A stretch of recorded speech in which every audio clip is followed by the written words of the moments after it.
ಮುಂಬರುವ ಗಣೇಶ ಹಬ್ಬದ ನಿಮಿತ್ತ ನಗರದ ತಾಲೂಕು ಕಚೇರಿ ಸಭಾಂಗಣದಲ್ಲಿ ಪೊಲೀಸ್ ಇಲಾಖೆ ವತಿಯಿಂದ ನಾನಾ ಸಮಾಜದ ಮುಖಂಡರ ಸಮ್ಮುಖದಲ್ಲಿ ಶಾಂತಿ ಸಭೆ ನಡೆಯಿತು.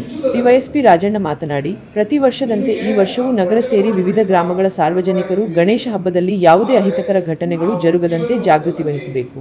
ಗಣಪತಿ ಕೂರಿಸುವುದಕ್ಕೆ ಪರವಾನಗಿ ತೆಗೆದುಕೊಳ್ಳಬೇಕು. ಯಾರು ಮುಂದಾಳತ್ವ ವಹಿಸಿಕೊಳ್ಳುತ್ತಾರೋ ಅವರು ಪೊಲೀಸ್ ಇಲಾಖೆಗೆ ಕಡ್ಡಾಯವಾಗಿ ಆಧಾರ್ ಕಾರ್ಡ್ ನೀಡಬೇಕು.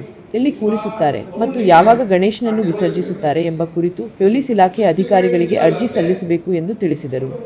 ಠಾಣಾಧಿಕಾರಿ ಕೆ. ಕುಮಾರ್ ಮಾತನಾಡಿದರು. ನಗರಸಭಾ ಸದಸ್ಯ ಸಾರ್ವಜನಿಕರು ಅನ್ಯರಿದ್ದರು.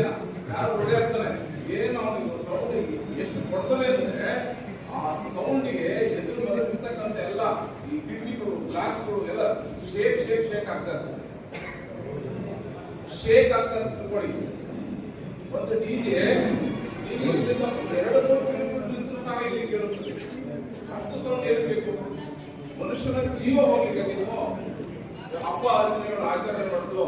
ಹಾಗಾಗಿ ನೆನ್ನೆ ಮೀಟಿಂಗ್ ಆಗಿದೆ ಎಸ್ಪಿ ಆಫೀಸರ್. ಇನ್ನೊಮ್ಮೆ ಏನಾದರೂ ನಮ್ಮ ತಾಲೂಕಿನಲ್ಲಿ ಆ ರೀತಿ ಏನಾದರೂ ಈಗ ಮನೆ ಕೇಸ್ ರಿಜಿಸ್ಟರ್ ಮಾಡಬೇಕಾಗಿತ್ತು, ಆದ್ರೆ ಕೇಸ್ ರಿಜಿಸ್ಟರ್ ಆಗಿಲ್ಲ. ಕೇಸ್ ರಿಜಿಸ್ಟರ್ ಆದ್ರೆ ನಿಮ್ಮ ಕತೆ ನಿಮ್ಮ ಡಿಜೆ ಏನ್ ಪರಿಸ್ಥಿತಿ ಬರ್ತದೆ ಸ್ವಲ್ಪ ನೀವು ಯೋಚನೆ ಮಾಡಿ. ಆದೇಶಗಳನ್ನ ಕಾಲಕಾಲಕ್ಕೆ ನೀಡುವ ನಿರ್ದೇಶನಗಳನ್ನ ತಾವೆಲ್ಲರೂ ಕೂಡ ಪಾಲಿಸ್ಕೊಂಡು ಹೋಗ್ತಾರೆ ಅಂತೇಳಿ ನಾನು ಭಾವಿಸ್ತೇನೆ. ಈಗಾಗಲೇ ತಮ್ಗೆಲ್ಲರಿಗೂ ಕೂಡ ಒಂದು ಮನವಿ ಪತ್ರದ ಪ್ರತಿಯನ್ನ ಈಗ ನಮ್ಮ ಹೊರಗಡೆ ರೆಡಿ ಇಟ್ಕೊಂಡಿದ್ದಾರೆ. ಆ ಒಂದು ಮನವಿ ಪತ್ರವನ್ನ ತಮಗೆ ನೀಡ್ತಾ ಇದ್ದೀವಿ.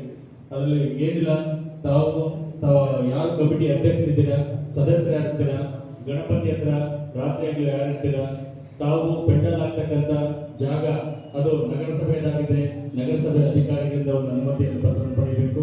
ಗ್ರಾಮ ಪಂಚಾಯತಿ ವ್ಯಾಪ್ತಿ ಆಗಿದ್ರೆ PDO ಅವರಿಂದ ಒಂದು ಪತ್ರವನ್ನು ಪಡಿಬೇಕು. ಅದನ್ನು ಕೂಡ ಅನುಮತಿ ಪತ್ರವನ್ನು ಪಡ್ಕೊಂಡು ತಾವು ಮಾಡಬೇಕಾಗುತ್ತೆ. ಕೆಲವೊಂದು ಕಡೆ ಸರ್ಕಾರಿ ಶಾಲೆಯಲ್ಲಿ ಕೂಡ ಆಚರಣೆ ಮಾಡುವಂತ ಪದ್ಧತಿ ಇದೆ. ಕೆಲವೊಂದು ಹಳ್ಳಿಗಳಲ್ಲಿ ಆವರಣದಲ್ಲಿ ಆಗಿದ್ದಾಗ ಮುಖ್ಯೋಪಾಧ್ಯಾಯರ ಅನುಮತಿಯನ್ನು ಕೂಡ ಪಡ್ಕೋಬೇಕಾಗುತ್ತೆ. ಮತ್ತು ಪೆಂಡಾಲ್ಗಳು, ಅತಿ ದೊಡ್ಡ ಪೆಂಡಾಲ್ಗಳನ್ನ ಎಲ್ಲರೂ ಕೂಡ ಹಾಕೋದಿಲ್ಲ, ಆದ್ರೆ ಅತಿ ಹೆಚ್ಚು ದೊಡ್ಡ ಪೆಂಡಾಲ್ಗಳನ್ನ ಹಾಕಂತ ಸಂದರ್ಭದಲ್ಲಿ ನಮ್ಮ PWD ಇಲಾಖೆ ವತಿಯಿಂದ ಅವರ ಕರೆಸಿ ಅವ್ರನ್ನ ಪರಿಶೀಲನೆ ಮಾಡಿಸಿ ಅದನ್ನ